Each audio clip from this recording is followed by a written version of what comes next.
Welcome to the Therapist Burnout Podcast, episode 108. Hey, therapist, welcome to the program. Today, I'm talking with you about this question. Do other therapists gaslight us about burnout? Because I think they do.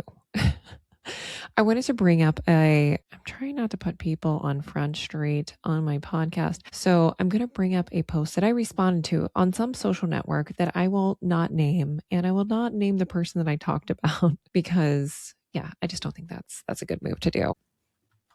I'm going to bring it up and I'll ad lib it a little bit just to keep this person's anonymity. We'll do that. So the title of this post was Burnout is Not a Given. So I'm even like pausing on that one.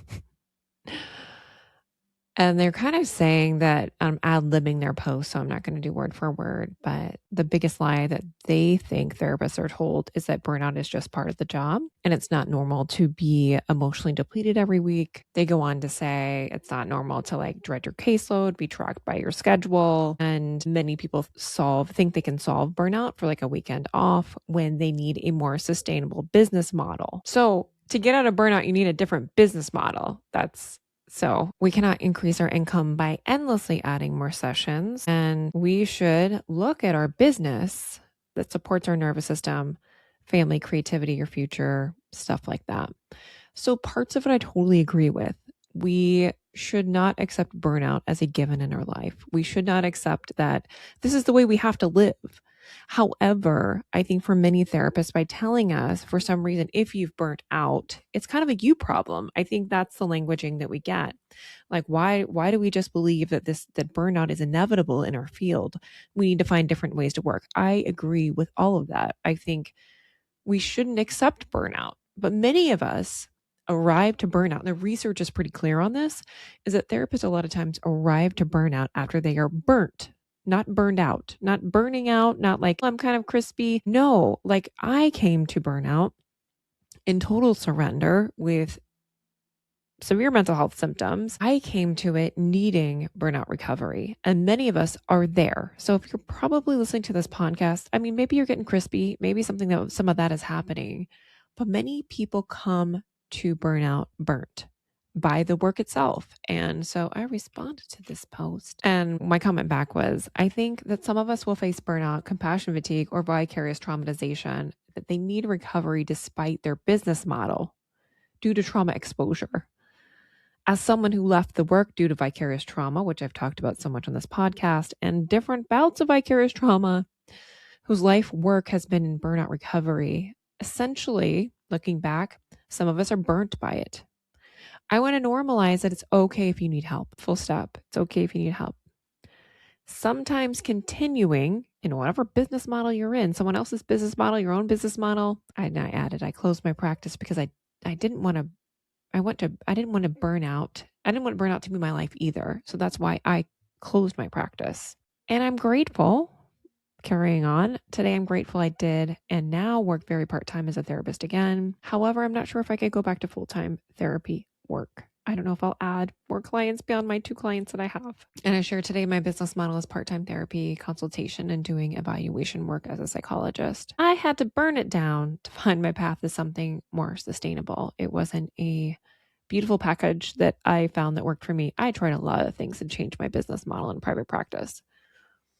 I would agree that therapists deserve a life that isn't full of dread, depletion, and regret. Thus, this podcast. I do believe you can find that.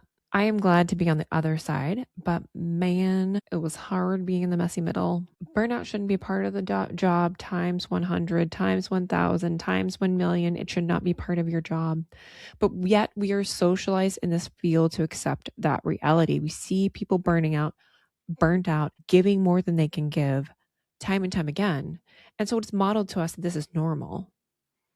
Many of us are also in systems that also devalue our work. My message was, it's not alone if you feel this way. And they did respond. So they responded and said like, yes, I've been there too. And that's not my intention. However, what I do have issue with is people marketing like, I'm going to sell you my system to charge full free fee, or I'm going to market you. Oh my gosh, guys, you do not know how many companies that I get that pitch me, that tell me like, AI is going to save therapists from doing their notes. It's going to buy back their time and it will help their burnout. And I'm like, no, we're not doing that here. That's not what I do here. I don't respond to those emails for AI companies that want to pitch the podcast. I'm getting lots of them. Maybe they know that we are I wouldn't say we're a snobby group, but we are suspicious. Therapists are very suspicious. So we're a suspicious bunch. And yeah, you can't get it. That's not happening here. So anyway, so if companies are marketing or individuals are marketing, like this is kind of your solution, your escape hatch, as I've talked many times, of getting out of burnout, then that is likely not going to work. So I don't think that's going to be a solution for your burnout. And I think it could give you a stopgap. I think it could be part of a longer term solution. But I think many times people benefit financially from therapists buying coaching programs, consultation. Some are is great. And I did a lot of consultation that really worked. I'm not saying all coaching or consultation is bad for therapists. No, I think there's nuance there. And I think we need to be mindful of how we're marketed to and be discerning of the things that we buy. A good segue into the closing of my group. So I ran my Leaving the Chair group, which is for therapists who are leaving the chair of overwhelm, all the things. It's kind of the theme of my newsletter as well, which sign up for that. And so I started that with this wonderful group of people in February, and it just ended at the time of this recording in May of 2026. It was my first time running it. It's been kind of in my head of what do I want to offer therapists in the burnout space? Because I think a lot of people, what I see, I guess, sold is like, let's cure your nervous system in a weekend. Let's figure it out in this intensive. And I feel like I didn't want to do that. I wanted to have this program where we really like look at our nervous systems. We untether from all of the things we're doing. So my first section was on pruning and on really cutting back the things that aren't working in your life. And then looking at what do I need? Like, who am I? Like, who am I now that I've told myself I can't do one-to-one therapy or as much of it? Maybe I want to like really cut down on my therapy and it is I'm burnt. I am burnt and I cannot come anymore. Right. That's what a lot of you write into me. And I think those short-term stopgap solutions, I think they're a stopgap solution. I did many of them to buy myself a little nervous system money, like little time, nervous system time. What am I saying? I think. And it helps in the short term.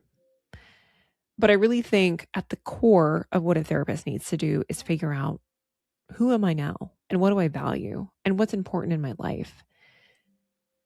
And part of that work is really looking at your values. And so I had the therapist I was working with in this group go through Susie Welch's values work. So she created the values bridge, which I found on Kate Donovan's podcast. She was on there and she has her own podcast where she talks about the values bridge. And I was shocked to know that my life, I'm happy with having a smaller life, that maybe it's not within my values to be marketing and selling and like launching things, having all this energy, at least at this life stage. Maybe that will be different when, I don't know, things change in my life. I'm in a different life stage. And my family life, my partnership with my partner is probably one of the most important things to me. And hashtag that I talk about living your damn life. So that's doing things like playing tennis and gardening. Those are high values for me. My dog. If dogs were a value in life, I think I would rank very high in dog. Like that would be one of my values. But it was illuminating to know that when I ranked it, my life, I'm okay with my life being smaller and not bigger because I think I'd fallen into the trap of you go to school, you graduate, you get the license, and then you're just looking for the next rung. Okay, so the next rung, if you have a practice, well, let's maybe have a group practice or have other people in my practice or run a consultation group or for me doing a podcast or doing some other thing. I think the tendency is us forward to the constant build, especially for high achieving people that have gotten a degree in social work, counseling, or have gone all the way to be a doctoral level psychologist like I have. we are high achievers. And so we are looking for that next thing when, like, well, the arrival fallacy, I talk about that a lot. The arrival fallacy is that once we arrive somewhere, we will feel fulfilled, we'll feel satisfied, and it just never comes. And as I am like squarely in midlife now, I know that half of my life has passed and maybe less than half of it is ahead of me. And I'm someone who has had existential anxiety for my whole life. I'm like, we need to get it done now. We need to do something now. And I think it's the first time in my life where I'm comfortable with being where I am. And that is wild to me that I have never really been like, maybe in my 20s, like when I was, raving and like living my damn life. I don't know. Maybe that was that point in my life. But otherwise, I think this is the first time where I'm like, no, it's okay to be here. Yeah, like not everything is perfect. Not everything is perfect in my life, and it won't be. I think I'm just dealing more with life on life's terms. And I borrow that from the AA program, living life on life's terms. Okay, I chose to get a degree in psychology. That means that I can work these type of jobs unless I recreate the wheel. Well, I have two kids who are in middle school and elementary school. I don't have recreate the wheel kind of time in my life to maybe do more school or look at other career paths. I just don't. I just don't have that available to me. And so when I reckon with that, I think about what can I do with that? What can I do with the life that I have? And how can I make it something that is sustainable for me now? And that's led me to think about through the process of this group, I've really found Oliver Berkman's work. I mean, that has been huge for me to find that. And soon, at the time of this recording, it's May. So in late June, I am taking a sabbatical for summer. So I work for a school, we have summers off. And I've never really taken that amount of time off. And so I'm really looking forward to that. And I'm figuring out how can that be a time off where I'm not figuring anything out? Like I'm not taking that break to figure something out. I'm going to do a whole episode on sabbaticals to talk more about that. A sabbatical is not a time to figure life out. It's a time to rest and to cease work. But we totally messed that up in modern life. We're like, we're going to go on a sabbatical and do like a journey quest and maybe I'll take a vow of silence and like, no, we need to rest. We need to stop doing things. We need to not do all of that. So I think some of my reflections on this group were that I very much got so much out of this group in the process of doing that. And so having the last session and reflecting on the change that has come in me, something that's kind of connected. Martha Beck was talking on her podcast, which I can't remember the name of. And her co-host was talking about burnout and was talking about what happens when you're really overwhelmed, you're really depleted. That's one thing. I've done that. I've gotten to the point where I just can't anymore, but this is something else. So I got to the point somewhere in the winter where there was this little creature at the end of myself that says, I don't want to. I don't want to. I just don't want to overwork. I don't want to do things that I don't want to do. I want to do as much work as I need to do.